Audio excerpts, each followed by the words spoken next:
Think we're recording. All right. Hi, Yeah, it everybody. says It's recording. Rebecca Piazza, Rebecca Raymond back with another interview.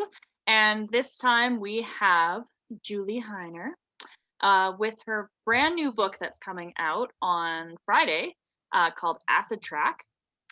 Welcome, Julie. Thanks for having me. It's a pleasure. All right. And I have said it before and I say it again. I love the background. That is phenomenal. I love these virtual backgrounds. They're just fantastic for these kind of things.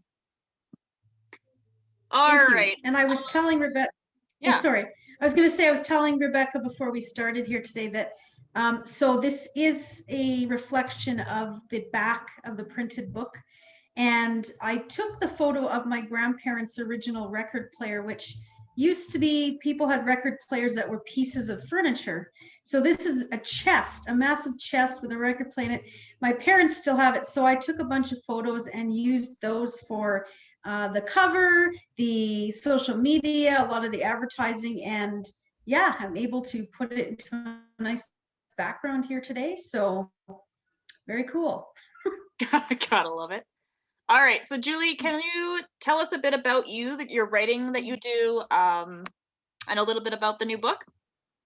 Definitely. I started writing fiction only a few years ago and right away went into very dark crime, but I've branded myself as killers and demons, as you can see from my website or wherever else, because I think I kind of had a gut instinct that I'd want to branch into pure horror as well, which has now happened.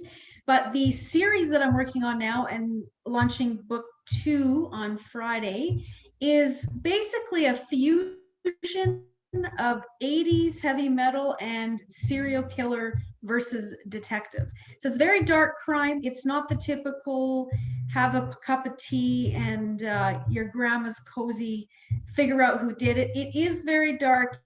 It's inspired by things like Criminal Minds, Mindhunter, Hannibal Lecter. So it is that very, very dark side of murder.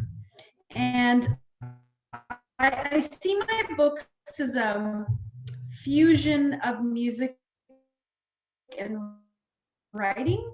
So the first book, so there's plenty of 80s metal, but I've also gone back in time a little to the 70s acid rock and the Lizard King era, and that actually is infused through both the serial killer and the detective and what they listen to and what they connect to. Makes sense.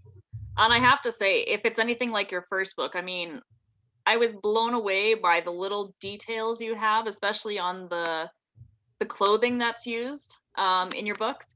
I mean, in the first one, I mean, when you're coming across one of those victims, you really paint a picture of what exactly they're wearing, what it smells like. Like you can just all your senses, are taken right in, which is really great.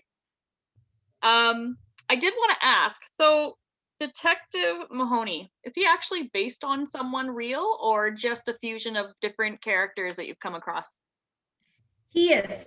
He's based on more than one person. So I met a local detective to my city, Calgary, a few years back now at a writing conference.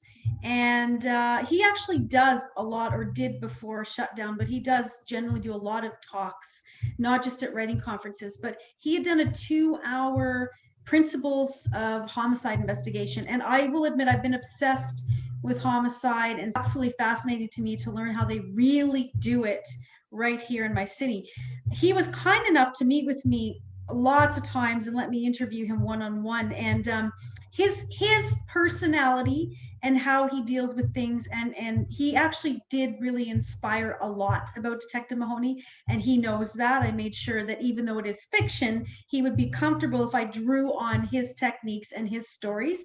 But I have to say, I do also put twists in there. Like one of my favorite shows ever on this topic is True Detective, the first season with Matthew McConaughey and Woody Harrelson, and especially how broken and dark Matthew McConaughey's character is. I really love to embrace and show that real broken, dark, rough and tough detective, but also that he's human and he's probably going to fall apart over time after seeing all the things he sees.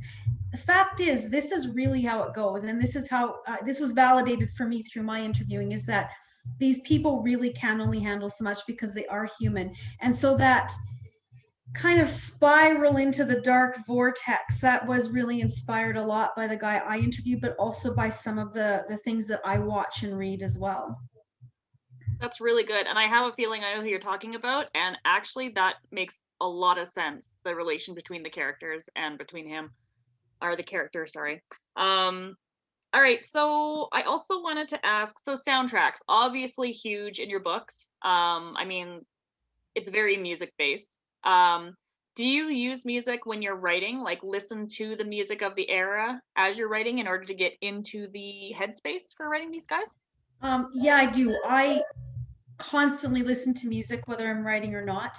I actually do listen to a lot of 80s metal pretty much all the time, but I love music. So I'm listening to new stuff, old stuff, all kinds of things. When it comes to the writing, the actual settings, the scenes, and the characters themselves are very inspired by music. So I will listen to something and a whole idea will come into my head. So for this, I'll just talk about the second book, the new book, Acid Track. There were particular songs that I saw as the theme song for Detective Mahoney and the theme song for the serial killer. So when I was working on one of those guys, I would listen to that theme song on repeat to get into the mood and the feel of who that character is. But also, like I said, particular scenes, like I will hear something. It doesn't have to necessarily be from the 80s, but something really interesting, something really dark, something really sad. It will just inspire a scene or something that needs to happen. And so I might listen to that over and over, as well as I'm trying to capture the emotion and the mood for that particular scene in the book. That makes sense. That really does. And actually, I do something similar when I'm writing, so I can totally relate Yeah. to that. I Not think a necessarily, lot of writers, I yeah, think a not lot of necessarily writers do. Yeah. a song for a specific person, but yeah, if I'm looking for a certain mood, I'll put in on something on YouTube or whatever, along that vein. Um, so why the last book was taking place in the 70s, correct? Well, they both take place in the 80s. Oh, in the 80s. Okay, It's but it's with just the that 70s theme. because, yeah, and because of the age of the two main characters, they grew up, like they were already deep into music by the time the 70s came along. So they both had a connection with Lizard King and acid rock. So they listened to a lot of it, but the book is a continuation of the first one. Right. So they both do actually take place in 1987. Oh, okay. Yeah. Okay. I also wanted to know your cover art. I love the cover art for both of your books. I know a little bit about the first one. This one, how did you come across the cover art for this one? Was it something that was inspired by something specific, or? Yes, I wish I had a picture of that right now. I can put it up afterwards, no problem. Perfect. Actually, yeah, both Final Track and Acid Track, the front and the back were very inspired by certain things. Create something that made it look, this is 80s, this is glam, heavy rock, but it's also death. Because I wanted to make it clear it is a murder book. I don't want people misinterpreting and then buying a murder book and not wanting a murder book. So I actually, for that one, and I knew I wanted to make it look like a cassette, because in the late 80s, I mean, that is when, I think it was actually 87 or very close to it, when cassettes started out selling LPs. And that was like such a huge part of my life. And anyone who lived through the 80s knows, I mean, they had cassettes.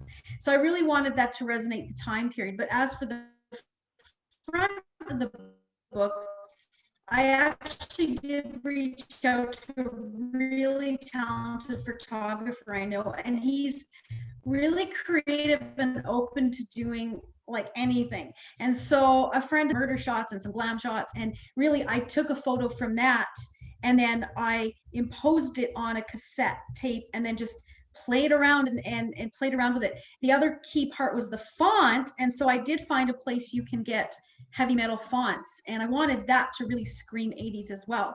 Now for the second book, the front is basically a picture of who I see as the serial killer in the book. I really wanted to look. And when I looked through a lot of covers for other books like Gacy and Ted Bundy and all those, a lot of those covers really just convey the face and the darkness. So I went with that because I think that really works to show it's a dark book. I stayed very close to the font. I did continuing to write books, and the font I had before is pretty good, but this one, it still gives the same flair of 80s and metal, but it just pops out a little bit better when you've got it up on Amazon and people are looking. And then the back of the book, I wanted to do the LP look, which is pretty much what I've got behind me right now. Because these two guys, the detective and serial killer, are both really into Jim Morrison's music and the Doors in the 70s. And of course, back in the 70s, everybody had record players. And in fact, Detective Mahoney has to dig out his old record player and his old copy of a certain Doors album in order to try to figure some things out in this investigation. So I wanted it to show that there is a dark, it is still murder, and it still has a lot of 80s metal in it as well. And I had a lot of fun with it. I think if anybody is interested in trying to do your own covers, just do it. It is a lot of work. You do question yourself a lot, but then, like, thank you for saying that, Rebecca. When someone does come forth and say, wow, that's really cool, you know it was worth it, and you know you're onto something. So well, and I think it's the tone it gives as well. It's not even so much, it's not specifically the imagery, although it is a fantastic, both of them are great for imagery, but it's also the tone. Like the second book, and I will put a picture up afterwards when I go to post this. But the second book, it's very gritty almost. It's not the clear, high def kind of photography you get nowadays. And it's not the gritty iPhone low res quality. It's just a very gritty, old style image, and it's really great. I mean, I can speak from a different aspect because I have an art background. Maybe I'm interpreting it a little bit different than other people, but I'd like to think I'm not because it just gives a really great feel, and it gives a very tangible feel. And I mean, the LPs, I remember pulling out my dad's LPs last year, and there's just something about holding an LP. I mean, you just don't get that with holding an iPhone, searching for your music, or even CDs. I mean, you just don't get that same joy that you get with an LP or a cassette even. Yeah. So, one other thing I wanted to touch on, because I think it was really cool that you did, completely unrelated to your book, but I think it's really a testament to you personally. So during lockdown, you were doing these creepy readings of people's snippets from books and that sort of thing, that I thought was very cool. It was a great way to give a little bit of a taste of various books and stories of other people and of your own work. Can you talk a little bit about that, about why you did it? Yeah, of course. So as I touched on a little before, I did want, because I feel like my dark crime is laced with a taste of horror, and I felt the need to really get into pure horror, which I have now. The readings with Demon Julie, I guess I just find it really fun to forget you're an adult, be a kid, and I love to do the really dark, creepy makeup, and it's just fun. So what I started doing was full makeup, and then I would ask permission to other authors to read their stories.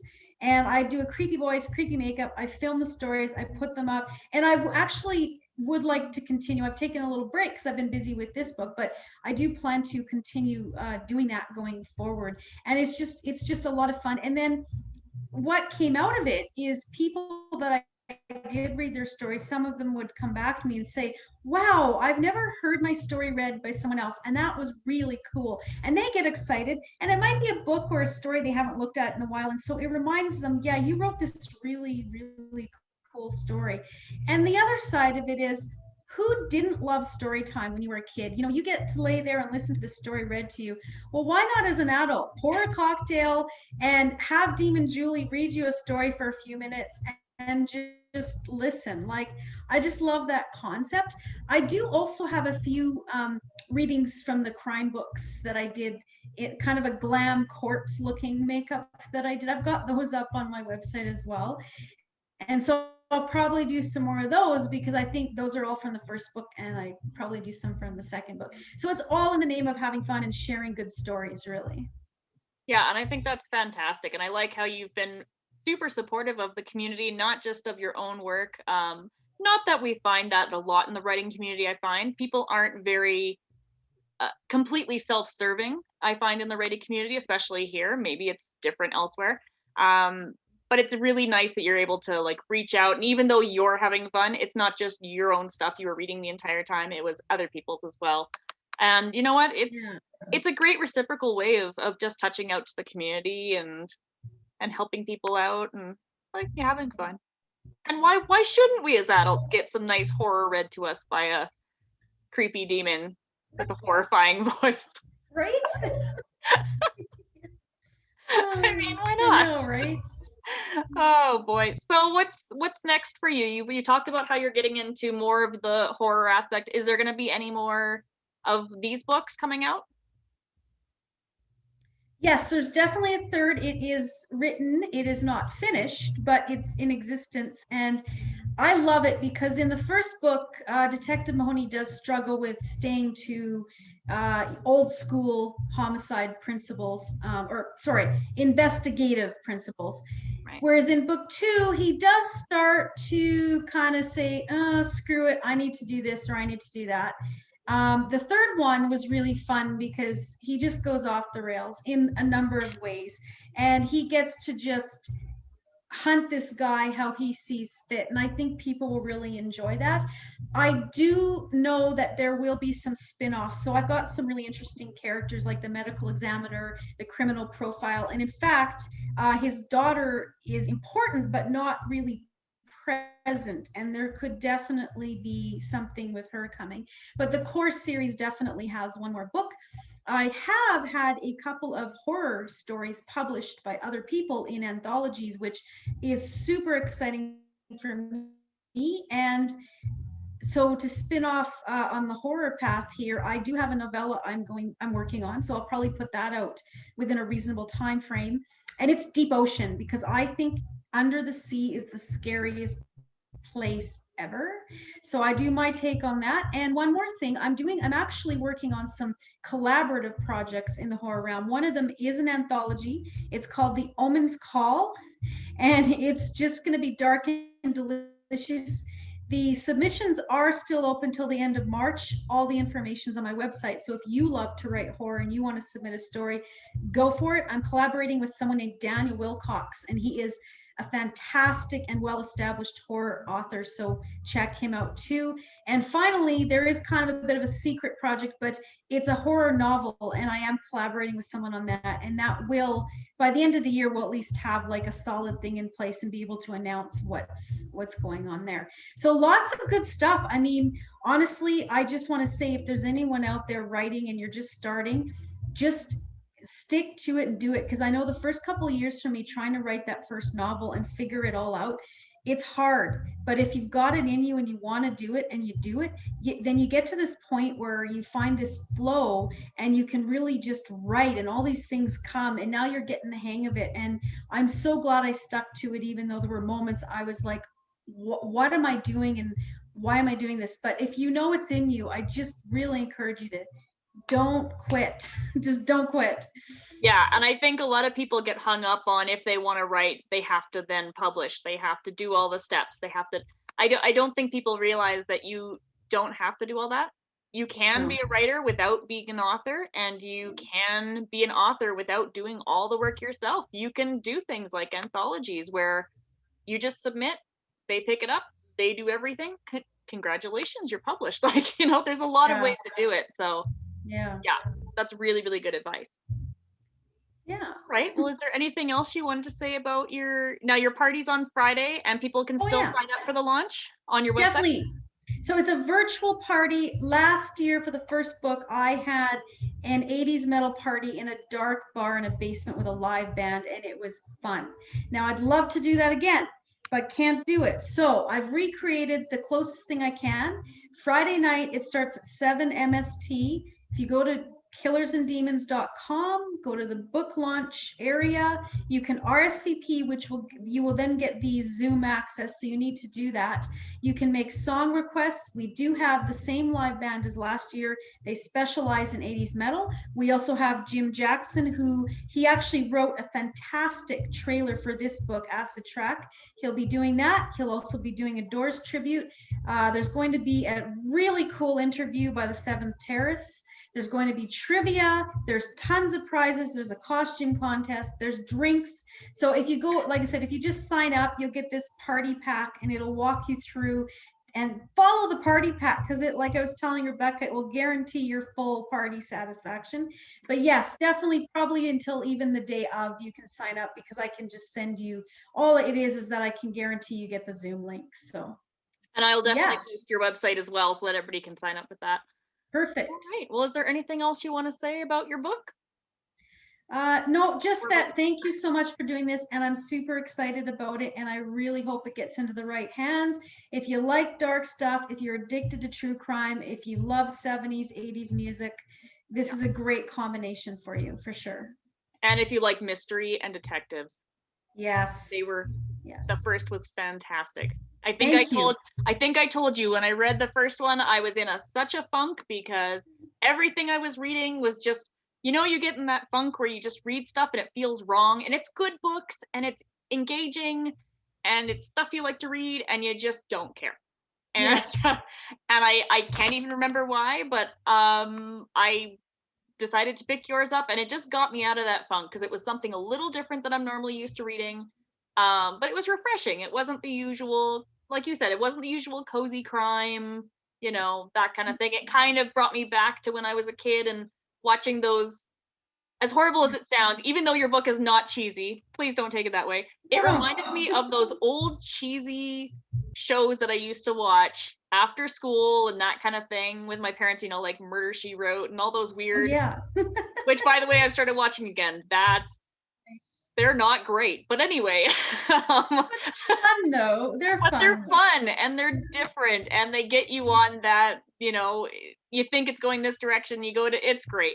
So I really liked how it was that little bit of backtrack, but at the same time, a whole different approach. So that was fantastic.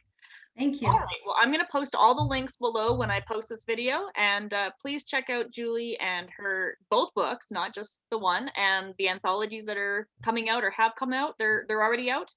There's one that's out. The other one is still open for submissions. Right. Okay. So definitely check those out as well. And yeah, thank you very much, Julie. I'm going to hit stop record and we'll chat a little more. Okay. Thank you.